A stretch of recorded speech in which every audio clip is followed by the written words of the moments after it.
buenas tardes. El día de hoy vamos a hacerle una pequeña entrevista al licenciado en Psicología Manuel Gamboa Cárdenas, que es nuestro especialista en el tema de hoy, respectivo a la ayahuasca.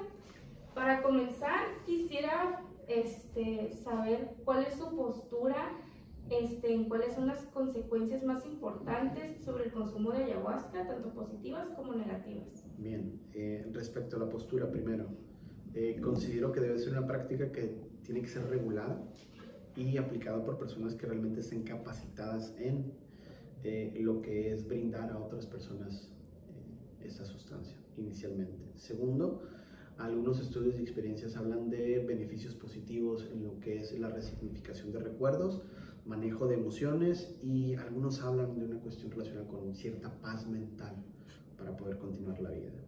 Hablando de riesgos, bueno, algunos estudios sugieren la aparición de psicosis, predisposición a ansiedad, depresión, incluso ideación e intento suicida. Ok, esos son muchos tratamientos bastante riesgosos, ¿no? Inclusive a nivel salud, hablando no nada más salud mental, también la salud como fisiológica como tal, son bastante fuertes. Inclusive he visto estudios en donde se encuentran en urgencias con bastantes niveles altos de psicosis, donde hay intervenciones médicas que necesitan hacerse para bajar de estos viajes. Vaya, la necesidad de pues tan alto nivel, ¿no?, de excitación. Es eso precisamente, ¿no? De repente la sustancia es suministrada por personas que no tienen conocimiento ni de cantidades, ni de efectos adversos, y muchas veces no hay un estudio profundo de la persona que lo va a consumir para saber si no tiene antecedentes de alguna enfermedad mental o predisposición al desarrollo por la historia familiar. Entonces, cuando se dan estas sustancias en cantidades que no son adecuadas, pues generan esas situaciones como la que usted comenta ahorita. Entonces, sí es como muy importante que quien lo administre sea una persona que realmente esté certificada y cuente con las credenciales adecuadas como para poder llevar esto a cabo. ¿Y si existe algún tipo de evidencia científica sólida sobre las consecuencias del consumo de ayahuasca, o se trata más bien de creencias y experiencias personales? Hay algunos estudios que hay por la red, a los que yo he visto y he leído, han sido algunos. Por lo general hay una romantización hacia el consumo de la ayahuasca y por lo mismo una minimización de los efectos adversos de las tomas, que desafortunadamente muchas veces, así como no hay una anamnesis adecuada, es decir, una investigación de la persona que lo va a tomar respecto a antecedentes de enfermedades mentales, historia familiar o incluso también consumo de otras sustancias, tampoco hay un seguimiento posterior adecuado en la mayoría de los casos. Como las personas se sienten bien después de la toma, se sienten, vamos a decirlo así, como muy plenos, muy realizados, entonces dicen, ya no ocupo más, ¿no? Y en ese sentido, el volver al mismo ambiente que generó las mismas condiciones que llevaron a la persona a buscar en la ayahuasca una alternativa para poder, vamos a decirlo así, sanar algunas cuestiones emocionales, pues vuelve a suceder lo mismo. Entonces no hay un acompañamiento terapéutico posterior, que eso es de repente, considero yo, a veces uno de los mayores riesgos que hay. Sí, definitivamente. Entonces, ¿pudiese decir que hay riesgos asociados al consumo de ayahuasca que pudieran superar los potenciales beneficios? Sí, cuando la constitución del individuo tiene tendencia al desarrollo de estas consecuencias, como lo mencionaba anteriormente: ansiedad, depresión, psicosis, esquizofrenia, ideación suicida. ¿Considera que las ceremonias de ayahuasca son una forma de práctica espiritual legítima y beneficiosa, o son simplemente otra forma de culto? Las dos. Ambas. ¿Y Ambas. en cuál basan más sus creencias? Por ejemplo, entiendo que esto tiene cuestiones rituales bastante importantes en la ayahuasca, en lo particular en la selva del Amazonas, con la población endémica de ahí, que han utilizado esta planta y lo han hecho el ritual durante muchos años, ¿no? Entonces tienen la preparación y el conocimiento empírico como para poderlo realizar. Pero también sucede que en esta explotación de los recursos, en este descubrimiento de medicinas ancestrales, como le llaman muchas personas, y esta banalización del uso de la misma, se va extendiendo el uso. Entonces de repente estas sustancias llegan a manos de personas que no tienen el conocimiento, que no tienen la preparación, que no tienen realmente algo que les ayude a manejar todas las variables que pueden surgir en una persona que ha consumido esta sustancia. Entonces a veces son más que nada buenas intenciones que terminan convirtiéndose en una especie de culto tanto a la sustancia como a la persona que se las proporciona, y se van abandonando algunos valores, algunas actividades, buscando todo desembocarlo hacia esto. Sí, realmente es un tema bastante complicado. Es complejo, tiene muchas variables sociales, culturales, económicas también, Sí. porque no cualquiera lo puede tomar. ¿Por qué? Porque no cualquiera conoce dónde lo hacen ni pueden incluso pagar los costos de las ceremonias. Y también a esto le quería agregar la vulnerabilidad, ¿no? Ujú. Que recibe cada persona al pasar por estos rituales. Sí. Y de ahí la mano de mi siguiente pregunta, ¿qué piensa de la idea de que el consumo de ayahuasca puede ser una herramienta de transformación personal significativa? Lo puede llegar a ser. El asunto es, lo vuelvo a repetir, ¿no? Que sea regulado y con personas que realmente están capacitadas para poder suministrar la sustancia. Existen algunos pequeños, muy pequeños y muy poco documentados, ejercicios de terapia psicodélica, tanto con psilocibina, que es los hongos, como con ácido lisérgico, que es la síntesis del hongo del centeno, conocido como LSD. Entonces se dan pequeñas dosis y se lleva una sesión terapéutica que no dura lo que dura una sesión normal, ¿no? Estamos hablando que una sesión dura de 6 a 8 horas en el sentido, pero hay una preparación previa, es decir, hay un proceso terapéutico de fondo, real, que acompaña a la persona a generar cambios en su estructura de pensamiento y al mismo tiempo también una preparación respecto a lo que va a ser la sintomatología que va a presentar la persona cuando consuma la sustancia. Entonces, cuando llegue el momento de ingerir la sustancia y tenga ya la persona tanto cognitiva como emocionalmente la preparación adecuada junto con el conocimiento de cuál va a ser la reacción física, entonces puede llevarse a cabo esa terapia. Y se trabaja antes de la terapia, pero antes de la toma se trabaja en terapia y se continúa trabajando terapia después de la toma. Y la terapia va a ir enfocada en la experiencia de la toma de la sustancia. Entonces, yo estoy hablando de LSD y psilocibina en particular. Con la ayahuasca obedece más a cuestiones rituales, en donde estamos ya sea en el bosque, en la selva, en el cerro, en la sierra o un lugar como estos, obedece más a ambientes naturales, que se supone, lo vuelvo a repetir, tendría que ser hecho por personas capacitadas porque tienen este conocimiento empírico para ello.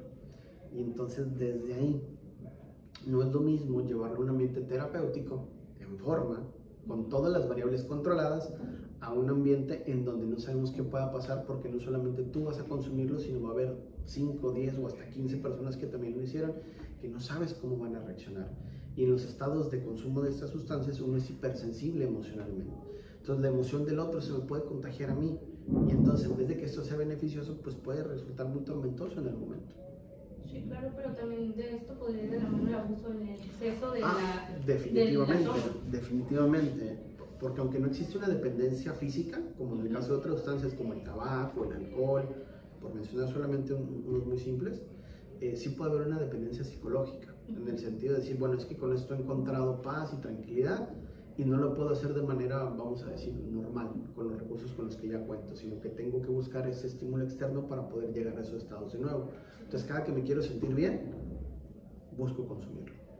Y aquí es cuando ya se crea una dependencia y un círculo vicioso en donde una persona pues deja de creer que por sí misma puede llegar a tener las mismas respuestas que las que tiene el alcohol para la manera de consumirlo. Exacto. Desde la terapia psicodélica se maneja que las sustancias funcionan como una especie de acelerador en el proceso, más no son el proceso. Sí, claro. ¿Y usted considera que el método de estas ceremonias puede ser un factor detonante de traumas de una forma agresiva? Dependiendo cómo se lleve a cabo, sí. Se supone que estos rituales se llevan a cabo con cantos, con tambores, incluso con algunos como silbatos para simular el canto de aves y demás. Okay. Entonces, en ese sentido, ayuda a tener contacto con la naturaleza. Al mismo tiempo, sabemos que la música, cuando nos sincronizamos con ella, influye incluso en nuestro latido de corazón y respiración. Entonces, si es un ambiente así como bonito y adecuado, pues puede ser bastante agradable la experiencia. Pero estamos en un ambiente hostil, en donde no se cuidan todas estas variables que sabemos que influyen en el proceso y en el resultado que da la toma de esto, entonces sí se corren grandes riesgos ahí. Sí, claro. ¿Tiene alguna opinión respecto a los profesionales que recomiendan estas ceremonias como un método terapéutico? Híjole, y es que vamos a cuestiones ya un poco más complejas y amplias. De inicio, esta sustancia no tiene una regulación en el país tal cual, teóricamente es ilegal, ¿no? Entonces, como profesional, es como muy delicado recomendar cosas ilegales, primero. Sí, claro. Segundo, tendría que el profesional que lo recomienda tendría que tener la experiencia o al menos el conocimiento de cómo se manejan estas situaciones, porque si no es derivar a una persona con otra y no sabes cómo va a resultar ese trabajo. Sí, claro. ¿Okay? Entonces al final, ¿por qué fuiste con eso? Porque mi psicólogo, mi terapeuta me recomendó. Es como un riesgo bastante amplio, considero yo, que se corre respecto a lo que es la reputación profesional.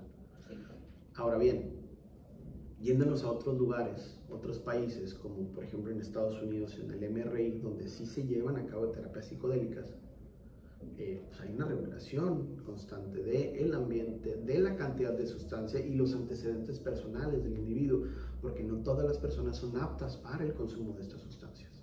Sí, claro. Entonces, híjole, yo desde lo mío, desde lo personal, yo no recomendaría esto. ¿Por qué? Porque no sé qué trato le va a dar la persona con la que iría a consumirlo. ¿Por qué? Porque aquí es difícil regular quién lo tiene, cuánto lo tiene y cómo lo aplica. Sí.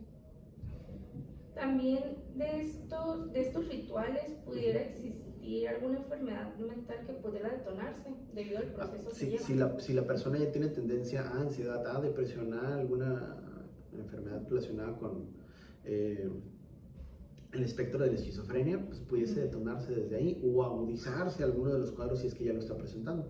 ¿Hay alguna forma de conocer esos riesgos antes de estar en el proceso? Sí, claro, definitivamente. Están las baterías de pruebas psicológicas que nos dan una radiografía de lo que es el individuo, así como también una buena anamnesis, es decir, una buena entrevista para conocer toda la historia personal del individuo. Como requisito para estos rituales, ¿usted no ha observado que se pide este tipo de Hasta apoyo donde para...? yo conozco, he visto, No se toma en cuenta para nada. No, es nada más saber quién venga, aparte su lugar, deposite la entrada y preséntese a tal hora. Sí, claro, Entonces, no está regularizado. Eso es el conocimiento que yo tengo de ese tipo de prácticas. No es muy amplio, no es muy hondo, tampoco voy a decir que conozco todo y todo lo he visto porque no es así. Pero lo poco que he conocido en la ciudad, así es. Sí, claro. Sin una regulación real de cómo es que son las cosas, ni siquiera una entrevista previa de. En el momento dices, a ver, ¿por qué estás aquí? ¿Cuál es tu intención de? ¿Y cuál es el propósito después de la toma? ¿No? ¿Qué es lo que quieres lograr con eso? Pero hasta el momento, no antes. Y eso yo considero que aumenta los riesgos. Porque he conocido casos de personas que hacen retiros espirituales, donde hay sustancias como estas involucradas, en donde no hay una preparación correcta, se lleva el cuerpo a un estado extremo en donde no se come durante un día, no se toma agua durante un día y donde prácticamente no se duerme durante un día. Entonces pone un estado de vulnerabilidad del individuo que con la sustancia puede llegar a desencadenar la aparición de algún brote psicótico en una situación como esta. Aquí nosotros también tenemos una duda respecto, por ejemplo, a las mujeres que están embarazadas y llegan a consumir con otras drogas, pudiera haber una reacción en el feto al momento de, tener al bebé. ¿Con la ayahuasca pudiera suceder algo parecido? Es muy posible. Sabemos que existen algunas sustancias que atraviesan la barrera placentaria y afectan el desarrollo del feto. En la ayahuasca lo que yo he visto son estudios con ratones. Ya se les ha aplicado una dosis elevada y el ratón ha muerto. Entonces, pues sí. No sé qué pasaría con el humano, ¿verdad? Sí. Pero sabemos que hay sustancias que atraviesan la barrera y en ese sentido yo no sé qué afectaciones le podría dar a un cerebro en desarrollo el vivir toda esa experiencia, porque recordar que somos hipersensibles en el consumo entonces nuestra memoria está activada y podemos recordar cosas a través de estímulos físicos que pasaron hace muchísimo tiempo. Recordar que tenemos memoria física, entonces olores, objetos que vemos, incluso cosas que escuchamos nos transportan a momentos en el pasado. Entonces este feto que está prácticamente nuevo, ¿cómo podría reaccionar hacia qué recuerdos?